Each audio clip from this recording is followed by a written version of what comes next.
Après une première tentative rejetée le mois dernier, un nouveau gouvernement d'union nationale de 18 membres doit être validé ce jour par le Parlement libyen. Le Premier ministre appelle chacun à la responsabilité.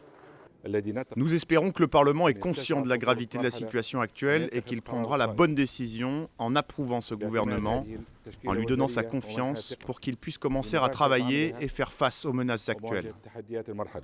Une fois uni, le gouvernement de Tobrouk, qui contrôle aujourd'hui l'est du pays, et celui de Tripoli, qui dirige la moitié ouest, devrait afficher comme objectif premier la lutte contre l'État islamique. L'organisation djihadiste gagne du terrain et contrôle aujourd'hui la ville de Sirte, ancien fief de Mouammar Kadhafi, et ses environs. Mais le n'inquiète pas seulement les Libyens.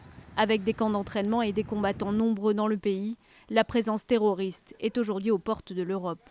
Autre préoccupation, que les arrivées massives de migrants via la Méditerranée reprennent au printemps dès que la météo sera plus clémente.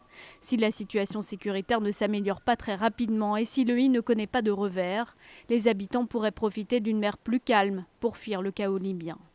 Si gouvernement d'union il y a, difficile pourtant d'imaginer que son autorité sera respectée par les diverses milices qui combattent sur le terrain.